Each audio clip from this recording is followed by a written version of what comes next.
Hey guys, and welcome back. Well, the man accused of dealing drugs had led to the overdose and death of the late actor Michael K. Williams. He pled guilty to the charges against him on Wednesday of this week.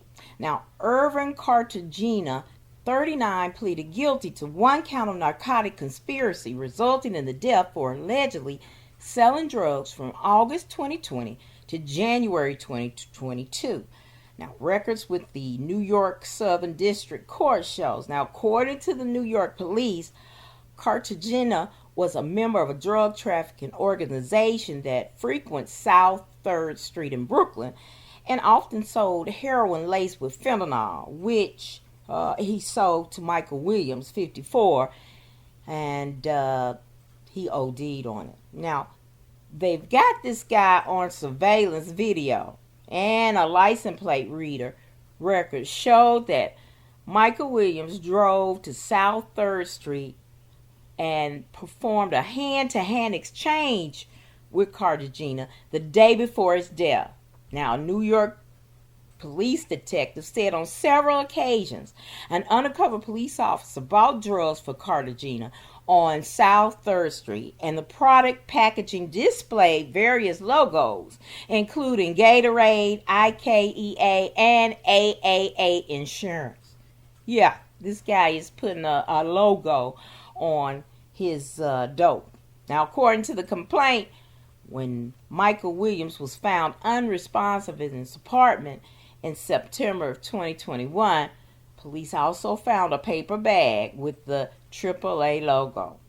Now, after the NYPD lab tested the substance, they detected heroin, fentanyl, cocaine, lidocaine, and caffeine in the narcotic.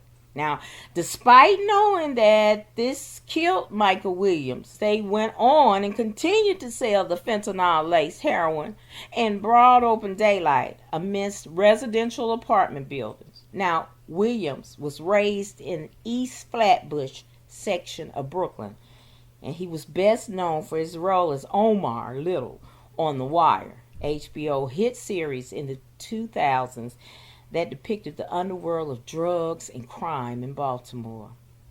Now, Williams later appeared in the series Boardwalk Empire, The Night of, and Lovecraft Country.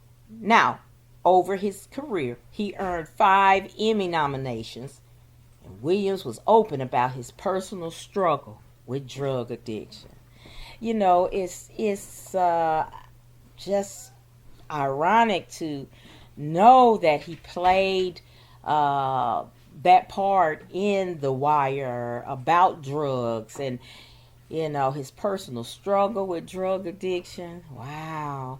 And, you know, he did and I forgot what station it was on. It may have been HBO, but he did a documentary. He was the cocktail that they call lean, which is a cocktail promethazine, which is anti-nausea medicine, and they put Sprite in it and Jolly Ranchers, and they drink it. Yeah, and Michael was the host of this documentary, and he was going around these places in Houston, and they were showing how they drink it out of a cup, and he was even with these guys, and it's just so ironic how he could, you know, be around these people, and they're doing these drugs, and he's doing a documentary on them when he's, you know, facing demons himself.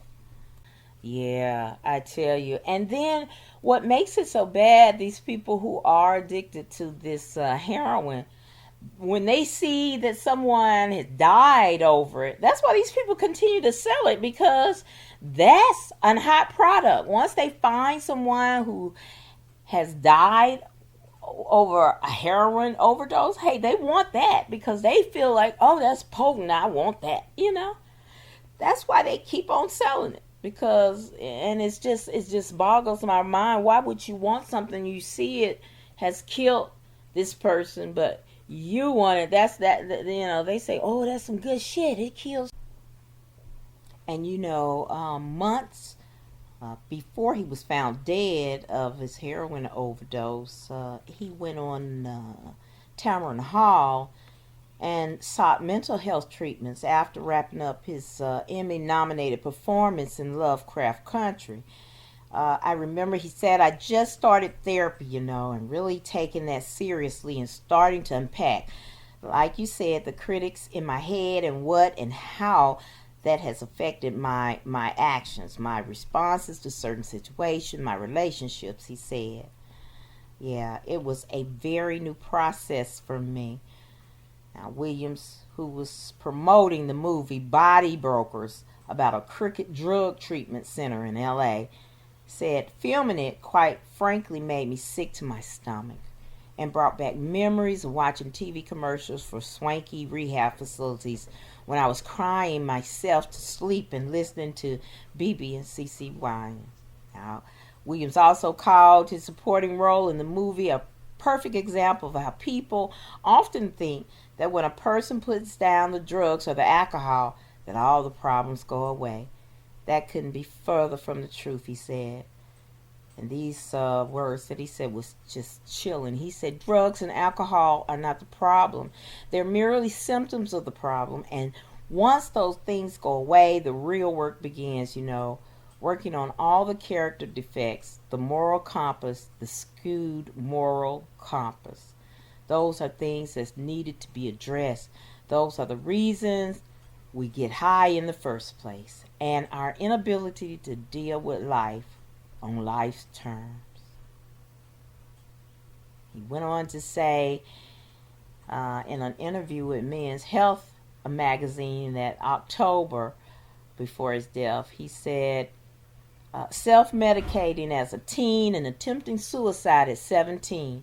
I was lost. I was very awkward with the ladies. Drugs were there. I just remember feeling like, maybe the world would be better off without me. And I took a bottle of pills. Woke up to my stomach being pumped.